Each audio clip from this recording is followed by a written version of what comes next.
can be on you. Oh, I'm recording now, right.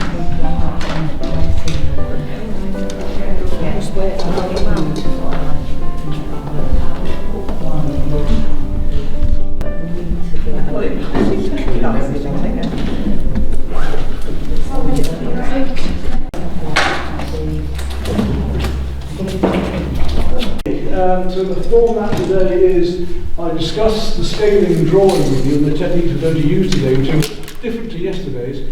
But so you'll get your drawing done, and then we'll come back, hopefully you'll be here, then we'll come across to this table, and I just want to show methods and techniques again, different brushes and the way we're going to work today. Yesterday it was loose to tight. Today we're actually starting, and I did say when I'm working even loosely, I like to have a fairly tight drawing. As you've seen here, I've got a fairly tight drawing, no background required, but we're going to start for obvious reasons with the centre one, so we don't smudge it with a hand all over the place each time. So we'll start with the owl. Now, but to do the scaling, we've got to either lose some at the bottom, or sorry, add some at the bottom or add some at the top. I've added some at the top because I can bring my trees, just extend the trees a bit. It's so simple. And all we've got to do is so simple. Really, you just take a smaller one because it's the same size as yours. I'll take this one. If you place the photograph into a corner like that, it's as if I want more at the top. Yeah? And then bring a line through that diagonal from there to there, where it meets the side of the paper. That is your scale. And all you're going to do is add on that bit. So if you wanted more at the bottom, we put it like that, and you bring a diagonal across like that down to there, and that would be your piece that you don't need. That's the piece you can add on. It's so simple, isn't it? All we do is put the photograph like that. This is to have a spare bit here. Bring a diagonal through here, and where it hits there, that's the spare bit. That's now the same scale as that, you see. Simple as that. So if you wanted it at the bottom rather than the top, I'd easier probably at the top, because the trees are at the top. So this means you're going to have to bring these trees up a bit. Got it now? It's so simple when you get it, but these are the tricks I'll give you. It'll be there forever now. Yeah. Anybody else doesn't understand? Yep, sure, I'll come across there. Come on, anybody? Come on, children. Come on, catch up. You're not too bad. That's the other way round. Because, and don't rush on because you don't know what you're doing yet. So you rub that out because it's not going to be right. I'll tell you that now. Your paper, of course you have to put the same scale as yours is fatter than the picture. It's wider, isn't it? So if we're going to scale, right, when you've done that, go around the outside of your photograph, and I want you to mark the photograph into quarters. So you go all the way around the photograph, going halfway, halfway, halfway, halfway, quarter, quarter, quarter, quarter, quarter. And you're going to mark those same marks. All the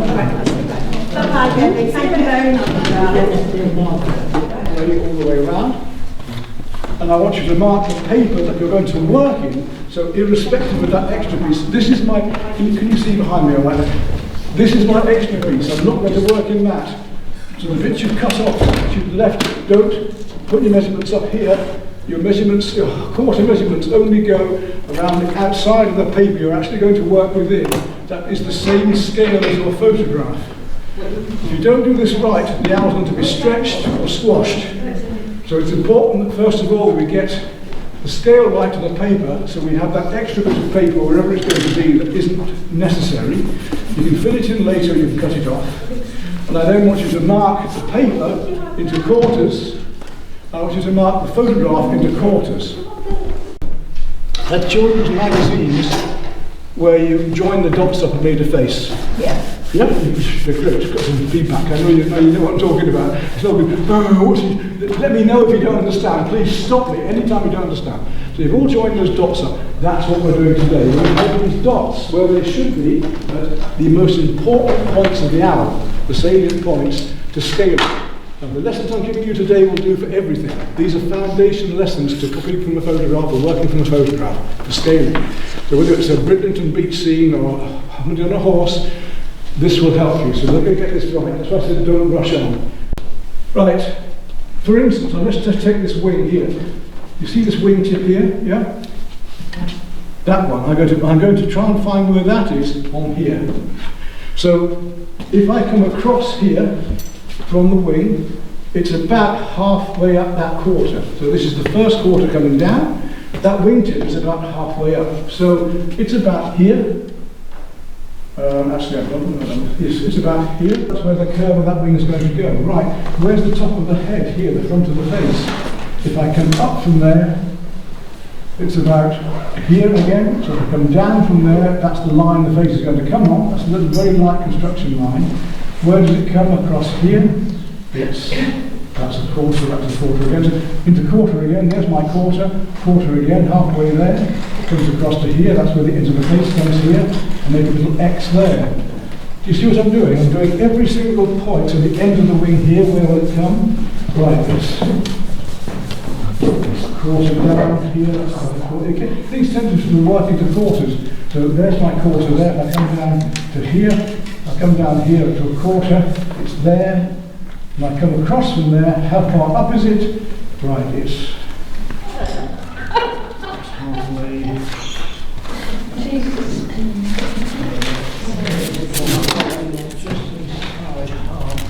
Yes.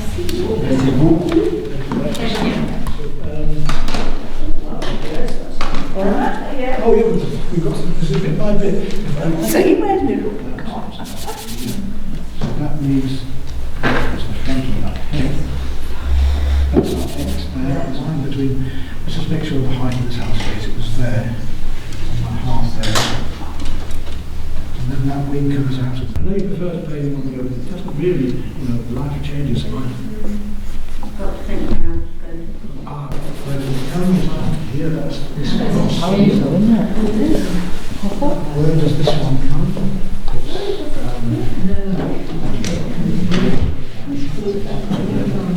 It's that way. Here it's in the middle. Yeah. There it's in the middle. And there it's in the middle of these two. Yeah. Okay. So we're going to look at these differences in these Unison pastels and the harder pastels and what we can do with them.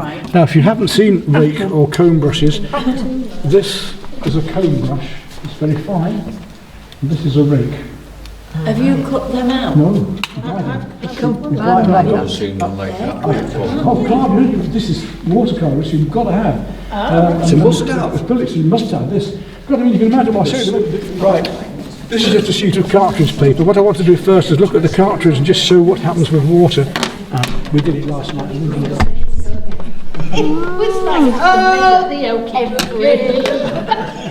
And the other ones are what? A cone? A cone. It's got little spaces. One's a cone and one's a rake. But the rake's fantastic. I like the rakes. Yeah, they're lovely. Yeah, we like in the rake.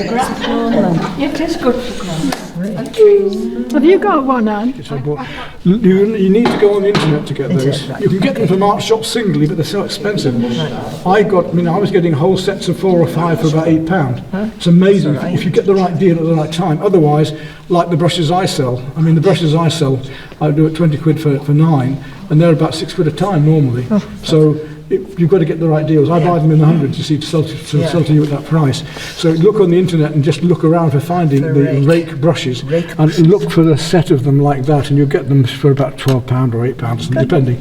Otherwise, you go to the art shops and they're asking you that much for one, and they come in various sizes. But let's just go on. Right, we learnt last night that the pastels are held together with gum arabic, so they are water soluble. If you've got old pastels, then you can grind those pastels down in bits of powder or whatever you've got, bits of pastel, grind them all into a pestle and mortar or whatever, and add water, make them into a paste, roll them up, new pastel. Simple as that. Don't waste your bits of pastel, even the best. Make your own if your name's Bert. So going back onto these now, so we know we can blend with them, we can use them with water. Now I tend to put them on first, so rather than if we put the water on first, they go on so heavily you can barely move them. But it's such a lovely way to work this. So that's water first for the moment, and if I want to put something else with it, you see how it works. You can actually move them around with your fingers. It's absolutely gorgeous. I mean, you can move them like you can with oil paint, so you're painting. It's very sculpturally, so it can be very, very plastic. Now, when that dries, that's going to be fixed. So you can put pastel over it, that's the point. So we don't have to use acrylic paint, we could... These papers, no, that's right, but it's heavier, it's not as transparent. So we're going to use that way in a minute with the water, but we're going to use them quite thinly at first to make our base coats, and then we're going to build up. Right, talking about rake brushes, let's just take this rake brush. What it look like if you put the pastel on first, then Yeah. the water. Oh yes, that's right. So no, rake brush look. Ooh, must have. Absolutely. For watercolour, it's really even for textural work. But let's think of these owls. Let's think of these owls' feathers, for instance. I mean, if we're going to have a light colour against a dark colour, so let's just take a colour like this for fun. Now I'm going to put this on first. I prefer to do it this way. So what we're going to be doing today is I tend to put on my colour first, and then let's take a brown over here. And you'll see what I'm getting at in a minute. Now, when you're going to blend it, obviously blend from the light colour inwards, but look, you see, you can pick up on the brush and you can then paint with that elsewhere. You can move it round on your watercolour paper, just like watercolour. So we can go into that one, we can blend it, we can go into that one, we can blend it, we can drag one through to another. But now you can do very fine lines that you can't do with your pastel. So we can take something like this. This is an owl's feather. We could actually start putting in the feathery textures, couldn't we, look? A very, very fine one, and you can see that's a very, very fine brush. But what we can't do with our fingers, another thing you should have here is probably a cotton wool bud. The cotton wool buds are very useful for blending small areas. Remember that from the past, don't we? Cotton wool buds used to have, then stick them in your ear afterwards. Actually, what's worse than pastel and thunderbugs? If you're out doing a plein air work and thunderbugs, and you come out looking like a red Indian, you know, with a tickle up your nose. So yes, I prefer to put the pastel on first and then blend, and that's what we're going to do in the background today. We're going to put the pastels all over. I'm going to show you what sort of 2 or 3 colours to use, and we'll put them on. It's like magic. I mean, I did a demo for somebody, for a group in France, and when they came in, I'd got the basic colours just onto. So if I've got my various trees and things, I knew where they were going to go, and I knew about mixing what I wanted to mix. So I knew what things were going to do. And then all you've got to do is go in. They're not wax pastels, are they? These are the soft. These are the Unison. Yeah, these are the Unison. Waxy look, haven't they? Well, no, because that's because of the paper. But so we're using a smooth paper. This isn't a smooth paper, and that's something you reminded me to do. Thank you for that. In that, if you use a textured watercolour paper like rough, say we're doing a snow scene. Yeah. Which one we could do? I don't think we've done that here yet, but one of my favourites, or one of the favourites that I do for people, are snow scenes where we use Chinagraph pencil first, then watercolour, and then pastels on top. And it makes wonderful snow scenes because the Chinagraph pencil is dark, it's waterproof, it shows through, but with the pastel over the top it tints. Then we put really strong watercolours on, and then we finish off putting all the highlights and darks back in with pastel. And of course with a textured paper, you can imagine the snow in the foreground. Now, that's something I was going to talk about here. This is Ongres paper, and there's a slight texturing to it. You'll notice with the Ongres papers, somebody's been playing on there, that they are more textured one side than the other. Most pastel papers are. If you're using pan pastels, it doesn't matter, because pan pastels you rub in with the sponges, and they fill the grain whatever. But personally, I prefer to use the smooth side of pastel paper. This is a light texturing, and you know, if we're going to blend on pastel paper, we do usually a technique called blocking and blending. And of course, if we're using wet and pastel onto a textured paper, that's why we're using a smooth paper today, because we don't want texture, do we? We want the owl's feathers just as they are. So we're going to get any texture we want by either dotting and dashing, cross-hatching, or by using these brushes. And so we've learnt today about scaling, we've learnt today about the portions, now you've found out about these new brushes too, if you haven't seen them before. And if you look at my watercolour, look through my watercolour brush sets, because you'll find all sorts of brushes in there, everything from badger ones to making textures to making moss, and sponges. And as we're talking about that, of course, you know, we've used a textural one there. Let's make something really dark on here and really work it in. Put a bit more water with it. But just like watercolour, we can take that and we can actually use it to make sponge textures as well. So if you're on watercolour paper, look at you've got all the watercolour techniques you can use now, but with pastels. Exactly. And once that's fixed, as I say, once that's dry, it is fixed. So coming back to here, if you were doing a mixed paint, I would have my painting already there, just like this, and it just looks like a bundle of colours when you first come in. But then when I come to paint it, start with the light colours, and you can start to blend and make trees and make textures and it just all suddenly turns into a painting, and that will dry absolutely colour fast, and we can add the colours over the top and build it up. Or I can work into it with my fingers, and I can add colours into it even now. Remember that these it will dry lighter lighter later. One of my favourite phrases. It will dry lighter later. So we can actually manipulate this stuff around quite nicely. We take that sponge again for fun, and we can start putting some texture in. And the world's your oyster, isn't it? You can really start to have fun. But today then, we're going to be using that technique of pastel and water. We're putting a little bit of pastel on first. We're going to be tinting the tips of the wings with the grey, then we're going to go back in with the yellow. So I'll show you the colours that are listed there. On that watercolour paper. But coming back now to traditional techniques, the traditional technique of pastel is to block and blend. Now, pastel works by the light reflecting off it. So even if you don't get finished today, you've got your photographs, you can take them home with you, you can still carry on. The main thing is to see new things today. Pastel works by the light reflecting on the little particles of pastel. So if I take a pastel, let's take this one for instance, as I did here earlier, and I put it on there, if you use it lightly, the texture is going to show. So I like to use the smooth side. This is the smoother side, but it does mean we need to blend in. Papers aren't colour fast. So many people love to use the paper showing through. That's a great idea, but in sunlight after a few years, those colours are going to change. Ashton Stone had to recall all his paintings. Yeah. All his pastel The original glass paper ones he was using. They all changed. His method of glass paper painting, the glass paper wasn't permanent anyway. And all So the colour went onto the background. We block and blend. So if you want to colour a background, your better way is to use water and pastel like this on paper, or to blend in like this, first of all, by blocking. So we blend in completely, but it kills it, yeah? And so your first coats, although they can be blended, your last coats are the vital ones. Your last coats must be put on and left alone. Look at the difference in that. Yeah. So that's a pure colour reflecting light, but as soon as I touch it or use water, it'll kill it. So we put our first coats on in traditional method and we blend them over the whole paper, and then we start to put the final coats on, and we hardly touch them, or just a little bit of blending. Keep them nice and fresh. And it's the same. Now the different techniques of using, here you can see we've been using cross-hatching, that's using the pastel across each other. There's stippling, which is using little dots of pastel, as we're doing here. The blocking and blending there. Scumbling, just by taking a little pastel lightly across another and using the texture of the paper, which is what I've been doing there or here. That's like broken colour in a way, because if we put red and yellow together, so if I take a bit of yellow and just go over that very lightly, it'll have the effect of orange, because it's like broken colour, isn't it? You know, the eyes fooled into it. The harder we press, the more the pastel will go over. But there's only so much pastel we can put on, and if you get too much pastel on, how do you remove it? You can use a piece of bread, you can use a cotton wool pad, but the best and simplest way is a stiff brush. This isn't stiff enough really, but a stiff bristle brush, like a hog's hair brush, and you can brush away back down to the paper again. Stiff brush, yeah. Blue tack will do it too, we get this into a right mess. But so a stiff brush is the best way. So traditional methods then is blocking and blending, building up.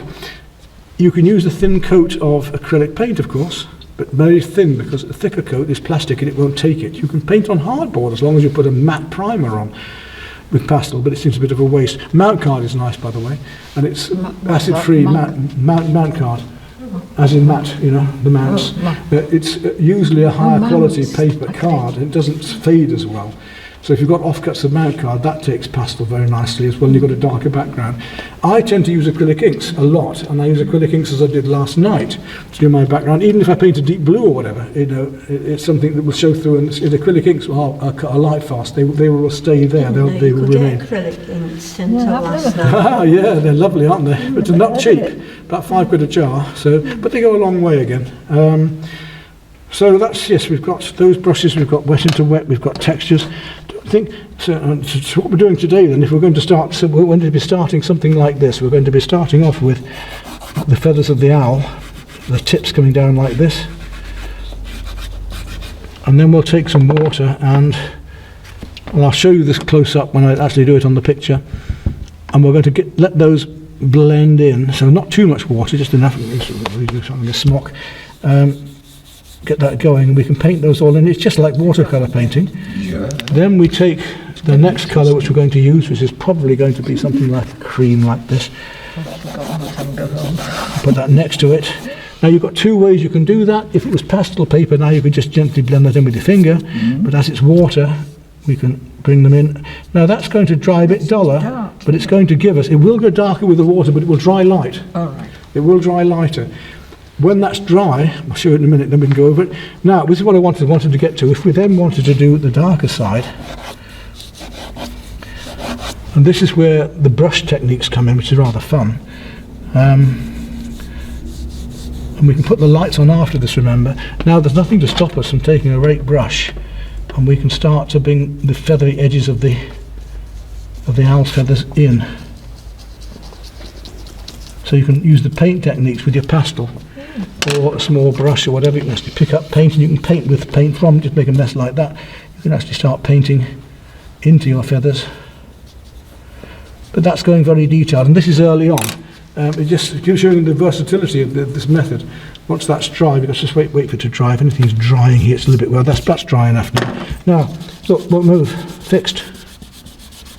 Beautiful, isn't it? So that saves all the spraying and everything else, and now we can go over that with lighter or darker colours. We can do probably two coats like that. And do those lighter ones that you've just put on now, after it's dry, do they Fix as well. fix? No. Right, okay. They're going to be So it's the water that's fixed this. the water, yes, because the gum arabic dries out in it, that binds it, the same as watercolour. Watercolourists, if you want darker, richer watercolours, then add some gum arabic to your water when you're painting. It makes them much richer, the darks much deeper, okay? If you want to do a first coat or two washes of colour and you don't want those colours to move afterwards, add some acrylic medium.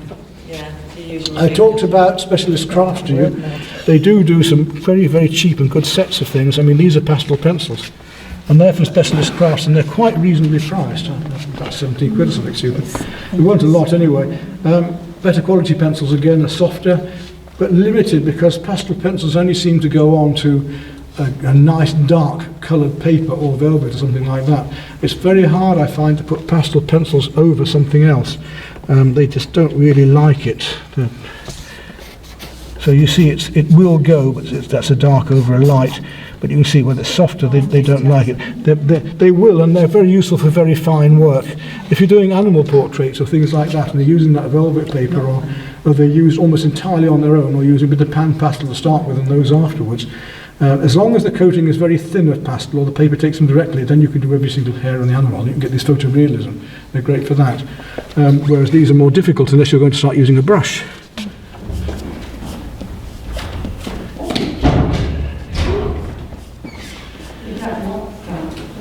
This is grey 32. Right, we're going in with the grey, are we? I'm starting off with grey 32 of mine. It's a light blue cool grey, and I'm going to just tint the ends of the feathers.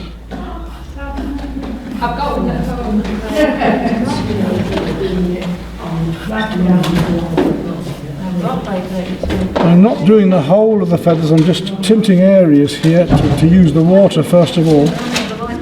Bluey grey. 33, I guess, is the closest to it. 32. Just remember where you got it from, please. So that's the grey we're doing.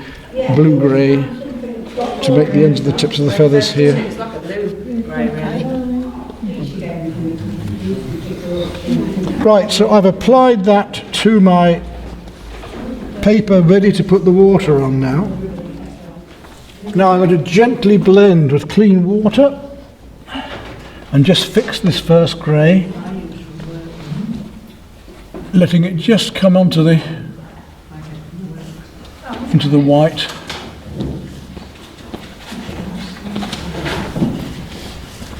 Just a touch of water on it. Just to fix it, yeah. Yeah. And blend it down into the white paper there, especially at the ends of the feathers here. So I put the pastel on just at the tips of the feathers and down the edges. Now I'm going to go back in and just blend that and fix it with the water So the ends of the feathers are grey, but it just comes in slightly into the feathers like that, you see. And that's going to make it, when it's dry, that's going to be fixed, and I can work pastel over the top with my fingers. I'll show you how that's going to happen later. There's the button. So, yeah. Fix this one here. So the numbers are there, so you can work through them. It's going to be the Y2. Going to go to a warm grey next, and that here is my A34. It's lovely warm, slightly purpley grey, but I'm going to make sure that that's dry first. Can't do it until it's dry. It's almost dry. In this temperature it dries fairly quickly. With the very edge of the pastel, so you can get a bit of detail. You just want to go along that grey line again. The lighter grey. This is, no, it's a warmer grey. It's an A34. A34.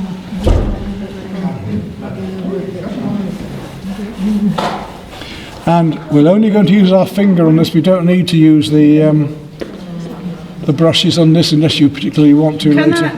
Sorry, can I ask you, do you put the yellow ochre, do you blend the grey first? Just slightly into the edges. You see where I put it, and I've gone in with the water and I've just blended it a fraction to soften the edges each time. So, I mean... So there's the grey, there's the yellow ochre, and when I put the water on the yellow ochre, I've just blended it slightly into the grey. And that goes to the front of the yellow ochre, just with the tips. Very lightly. You shouldn't need the water again now. Once you've done this first one, you shouldn't need the water again. So RE13, it's a very light pinky yellow, going to go on the inside edges just over some of the yellow.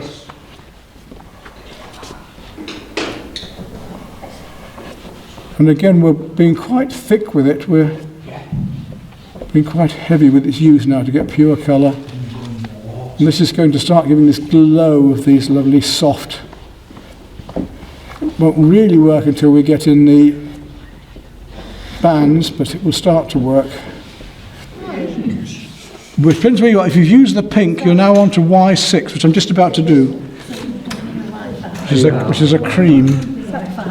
Nearly. Just about, yeah. What was the next one after that? Yeah. So pink, and you're on to Y6, which is this cream. Cream, I'm going to go right across the... I've already put some pink on the face. So if you haven't done that, I put pink on the face and I put pink on each side of the wings and in the lighter areas. So I'm just going to use the feathering now around the face. Little marks going inwards, around towards the eye. Is that the pink for the face? This is the Y6, I'm on the face, and I'm just putting little strokes going in from the beak, up and round, around the edges of it. Wherever you see this very light cream on the bird, little dots and dashes, just gently over the surface, around the front of the wing there, down the edge. We're going to put some white on later to make it stand out even more, but the smaller feathers here. We're starting to put these details in now. Right around the front of that wing. Again, this one, it's down the inner edge here, inner edge, right down there, just by the pink. They're coming together, then the quills there again. Single strokes if we can, nice and clean. And it's just starting to look like an owl. And when I put the bars on in a minute, we're going to have an owl almost instantly there. That's about all I need of that light yellow, that cream. After that, we're going on to the white, this one, at the end. In between that, I'll just show you this now so you know, because while you're all up here, I might as well. We're going to put two darks on. We're not going to use black. We're going to use the deep purple and the blue to make it look black. And you'll see how that blue will look purple. So the two colours I want, if they haven't been touched, is that one. That's a dark, that's the deep purple, that's a dark 19. But any very deep purple will do. And that's a black, I don't want that one black yet. Dark 19, that was a dark 19, dark 18. It should be a very, very deep, yes, that is the one. So I'm going to start with the deep purple. That's this one. And this is where you've got to be careful. This is where you're drawing. You might have to even go back with a pencil if it hurts, but be careful, because this you can make it or break it. Now, if I want to here, I can do it with the pastel if I'm careful. But there's nothing to stop me from using a brush now and picking that up. If I couldn't do it with so if I couldn't use the great big pastel, this is when I was talking about the beauty of using a brush, we can actually pick up that paint with a bit of water, hopefully. Mix a bit, there we go. And you see I can much more easily manipulate that than I can the great big. You can even take it off there if you want. And add it on, down. You should be able to do it with just the pastel if you're careful. Right down into there. A little bit there. You see how it's suddenly coming together now? We've got all these colours, they're all going to work together. That's what I said, just follow me step by step and it will work for you. What I want to find, and there's something I'm going to just try in a moment with you. I haven't done it yet, but I want to just see if it'll work for you. I think these bars could be done with a little square brush, so in a minute I want to find a little square brush. Now that's just the purple, but I want to use the blue in there yet. Right, carefully around the outside, just indicate around the outside of the face. Just, again, you can use your brush if you want. You can pick up the paint and you can go around there with your brush and just put it in with the brush if you want to do that. I need a bit of water on there and I should be able to pick it up. So, you can see what I'm getting at now. Little dabbly bits that are coming on. You see how fine I can go this way? And I'd have a job to do this much detail with the pastel. I can just little bits of dark to really get the feeling of that there. And here we've got these little dots and dashes going on. Again, if you wanted to use a small brush, you can do so. Nothing to stop you from doing the texturing with a small brush. And even in between the feathers here, you can use the brush. You see how versatile this technique is now. Whereas at the back we're going to use just a big brush and lots of pastel, but this one at the moment. Now, this fun on the feathers I'm going to have, so I've got all of that to finish off. But if we're going to start doing the bars, it's much more difficult. So you work out your first ones, one, and you know that one's going to finish about here, because they actually go up and disappear into there. The next bar, we've got two more bars to do, one here, one here, one here. And they come round in a curve. So if you want to use a pencil or something, just first of all, just something very light to know where you are. But they are broken. So they are a bar and a bar and a bar, like a sheep. Bar, bar, bar, bar. And then they come around at a strange angle. They come around going one into another. Now, why I'm leaving a little space here, because there isn't such a space, is I want to try with a very small brush just to see if I can get these to work more easily, because it's a bit difficult doing that. You can see how careful you've got to be. That's why we haven't gone and done the outside as well. Right round. And here they get longer. They tend to come through and they get slightly longer as they come round. And then after this we're going back, once we've done these two darks, we're going back to the highlights again.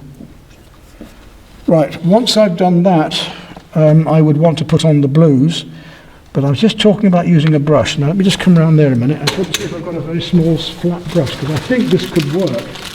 I don't know yet, but I think it could. Let's see if it'll work. It might need a bigger one yet, we'll see, but if I can get this to work with a flat brush, because it's so hard to get in there, isn't it, with a pastel to get these square little bits. Can I use Can I use this brush to make these angles? Yes, I can. Look at that. Now, isn't that going to be handy? Again, you can see the reasons why I explore and why I experiment. You wouldn't be able to do that with a pastel, would you? But you can get in there with a brush and do it. So this technique, could you do it on the pastel paper? Yes. It's not as easy because the pastel paper soaks it in more. What did you do, Peter? Because I couldn't see. Right, I picked up the black here. You see these bars? Yeah. I'm having a job to get the detail with a great big thick pastel. So I've taken a little square brush. Yeah. And I'm now getting the angles of these with the square brush. So those bars come across more like this. I'm able to drag them out. Same with these, they come across. Oh, and I can actually paint them in as much as I can. Now, when I've got those, and I haven't done them all yet, that's right down there. I'm going to come back in, and this is why I said about using the two colours, how two colours can work to make a black. Take some of this deep blue, and when I put that in there, look how that makes that go much, much darker. And we're putting the two together, so I've got a bit of blue into here, into there. And even on these, I'm going to come back in with my brush. And I thought I may have done too many now. I've got, what's have I got? 1, 2, no, I've got 4, that's all right, just thinking I got too many. But they come in right through to here. I can just put a little bit on. I say there are spare brushes in my box. You're welcome to use my brushes, but I say try and put things back where you get them from. So that's the deep blue there. So if I want to come back into that, a small brush, a bit of water. If I want to get this sort of detail, I can do, which you couldn't very easily with just a pastel straight off. And then I can bring that deep blue into these as well. Yeah? After that we do the light colours, but now we're getting to get to the real owl, aren't we? And even with that small brush, I mean, if you wanted to, you can just give him some eyelashes, you can just bring that out slightly, and his beak is there. You can make that a bit darker just there, I can bring that round a fraction. It means you can now do detail that you couldn't do even with a pastel pencil. Have a job getting that. So what we've learned is how we can use other methods to make finer details with pastel that we couldn't do very easily otherwise. So for things like animals and so on, and furry things, that's quite useful. I can't keep up with it. Well, I've gone slowly, step by step, and you know, I've said I'll come back to each of you. You've only got to come out here and talk to me if you've got lost. Are you still doing them, right? I'm still doing the light. I'm just doing the bars at the moment. So after 6. Well, we're not doing badly on time. We've got a good half to 3/4 of an hour to finish the owls before we do the background. We could leave ourselves an hour to do the background, but we'll be fine. So don't panic too much if you think you're getting way behind. We are all right. Don't panic. Mr. Mannering, yes, I know. I've decided to bring in a little bit of extra warm colour. I'm going to use a red 15, which is a sort of magenta colour. Would that do for my leaves? For the It's bars. not dark enough. Will it be dark enough? It's not far out, is it? Oh, it's, where are we? It's that one there. You'll be all right with that, yeah? Yeah, that should do it. Okay. Just round the face and round it. Now, my brush, the little brush here is free if anybody wants to use it. I'm just going to just put a little bit more detail in, fine detail, with this warm magenta into a few places, just a little bit of warmth into against the golden feathers. So I'm just going to tint a few of the feathers and areas with a little bit of magenta here. And the final colour on the owl is going to be the white. Do you want me to wait on the white, or do you want to watch the white going on last now? I haven't even done. Well, I'll just come out again a moment, if you would. Leave your chairs for the last bit here, just while I show you, because you can see my owl basically finished then, although we can do a bit more later.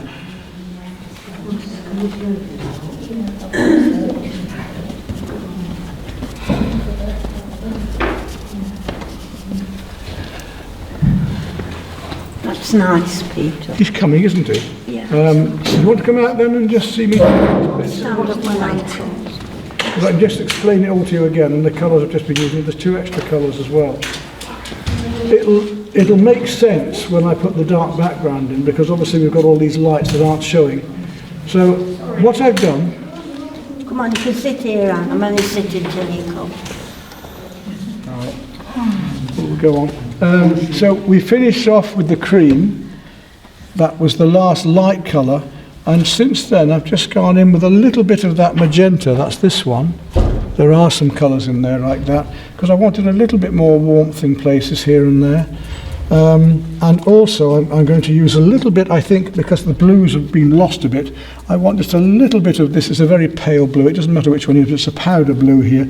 I just want to get a few marks of the blue going on at the end of the feathers here. Where we had that blue-grey earlier. Well, it's got a bit lost, so I'm just going to bring some of that blue back into the feathers after I've done the bars. So you can see the bars are now done. But I can still see some of these colours coming into it, so I'm just going to put a little bit of blue back in just to play against it. And the final coats, which you could even do this later if you want. It don't have to be now. But the final, let's put a little bit of light just in the eye of the owl there. Is that right? That was that light blue. This is the white now, which is either light 1 or there are several whites in it. This is now just to finish off now. Can I just ask a question? Did you say you put magenta into it? Yes. Where did you put that in? Just on the I never top of saw the wings. that. You know. You see the colour? I found it going on in areas of these feathers all around here, look, just little bits. You see it's much warmer, isn't it? Yeah. So I'm just balancing out. I'm just saying, well, we haven't got enough of one colour or another to make the cool seem cool or the warm seem warmer, so a bit of magenta there. Then I put in that little bit of blue to play against that as well, just little touches at the end. But we can adjust this later. Don't worry now too much. If you want to get the background in, then we can adjust these things. You can look at the colours yourself, because once you get the background in, you'll be able to see it yourselves. You'll be able to finish off and put colours in you want. But the white is fun. The white is important. So the white's got to come down carefully. It's got to go around. It's going to be the feathering coming in. So carefully, see, I'm just going to push that in to get this feathered feeling of the... It's hard to see it against the white paper, I know. But it comes right down, round and through. Down under here. A little bit the edges here. Inside. It won't show too well here at the moment because we've got the white paper there. But even down here now, we've got the bars in now. So this is why I said it was easier to put the bars in afterwards for most of it. But I think the white now, if we come back onto these, we can just carefully go in between these bars and just put a bit of white.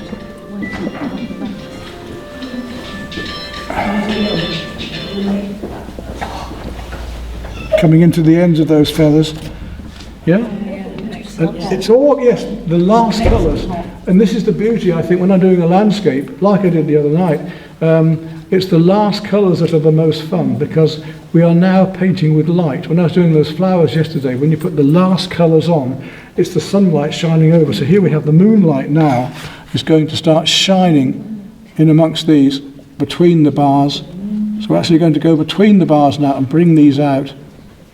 Little bit by little bit. You can rest your finger over there, but you can see why I didn't want to do the background, because we'd been putting finger marks everywhere, wouldn't we? Yes, I'm pleased you've got paw marks. So we're going to cover all that in a moment. So we'll get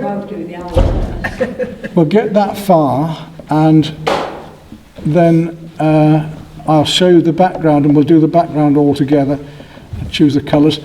I may just do a bit of background because I haven't done the background yet. I haven't tried this one before, so I'm going along with the owl with the other days. But so that's white along there, and we won't really see that white until we get the background done. White there. You can see what I'm doing with the white, just bringing out the highlights along the feathers, but pushing quite hard to do it. Pushing quite hard to get those clean whites on. And that, when we get the dark background in, will just about be it, you'll find, from a distance. And we can still use the brush finely. So have we got that then? So it was the pink, it was the bars, so it was the pink, it was the yellow, the light yellow, that's that one. Then it was the bars, and then I put a little bit of magenta in to warm it up and a bit of light blue, and finishing off with the white here just to get these last feathers in. Right, so colours then, I've got BG8, which is a nice turquoise. I've got a very dark, almost black, which is CB2. I've got the very deep blue we used earlier, which is dark 18. And then I've got that beautiful ultramarine, which is the BV12. And I need a mauve in it too, so I've got a nice BV5 mauve. At the moment, I'm just laying the pastel directly onto the paper, no water. just using the tip and the edge of the pastel. This is where I prefer to really have the papers off, but I just want to make sure that you understand the right colours here. And I'm going to mix on the paper with the water. So I've got putting less on there because I've got a deeper colour to put in there. Right, now I want to come down to the very deep blue here.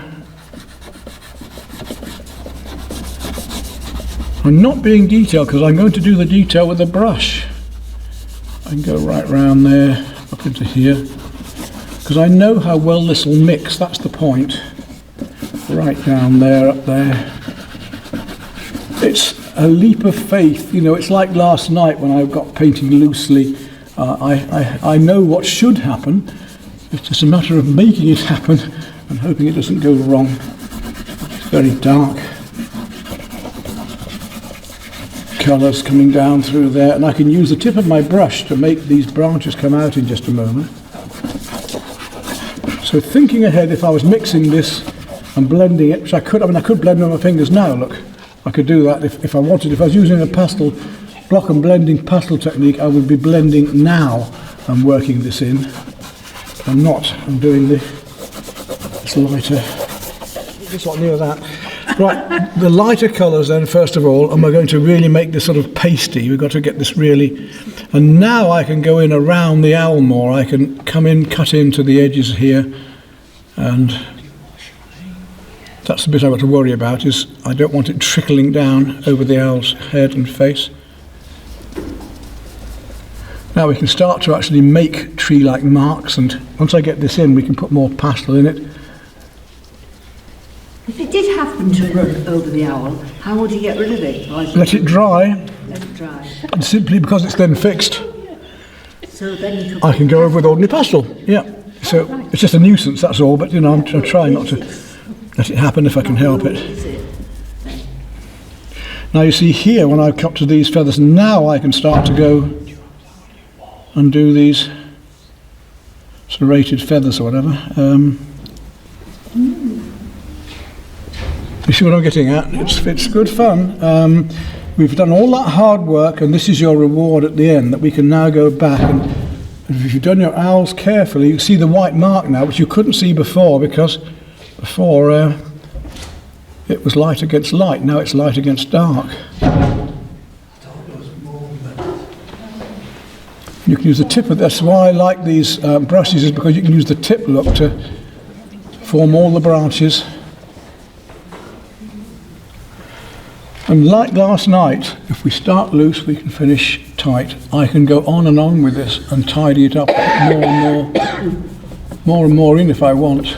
I can go darker and darker, or go back in with lights even. So I'm going to let this dry just a little as I'm working, and I'm going to put some lights back on to show you how we can do that. I'm not going to take up too much of your time because I know you want to keep getting on with this now, but let me just give me another 5 minutes just to do a bit more so you can see just how far we can go with this.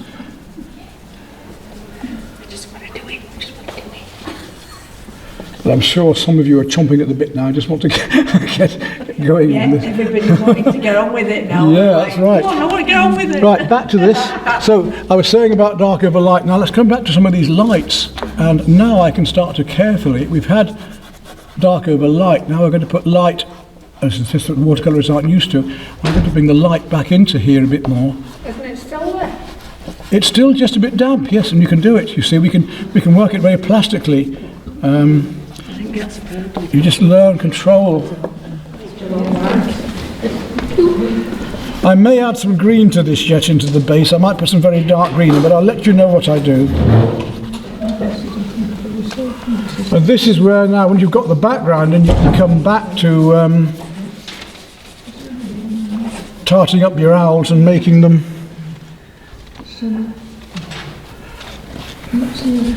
I'm going to use also I'm going to add to this an A43. I want a very dark green in here to make the reds show out a bit. So I'm putting a very, very deep green into this base as well here at the back. Right, I'm going to go back and find that now it's tidying up time for me, so I've got to go back and tart up things. So now I can go back in with the white because I can now see what I'm doing, which I couldn't before because it was all the same sort of tone. So you should all be able to finish today now. I've just added a little bit now of a very light turquoise, a BG16.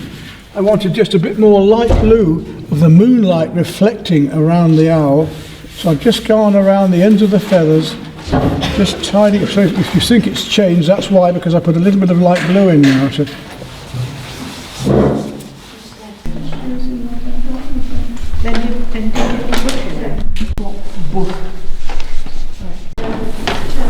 I'm just going. put that down. That's the way. Yeah, lovely. It's really good, isn't it? It's working. Pleased with that now. That's lovely as well. Well done. And you're getting the feeling of using this ghostiness and dragging up these colours so you lose that bit of white. And yeah, that's all right. You all right, Anne, with that? It's come, hasn't it? Suddenly, see, they come on, don't they? Yeah. I do it with water, that's what I came to do. I never thought to do it with water.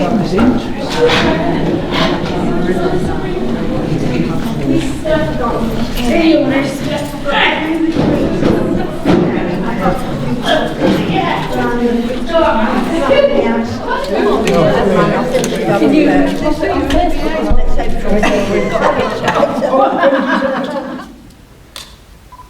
Got it, right. Well done, everybody. There we are. Thanks for I think you will find one of those.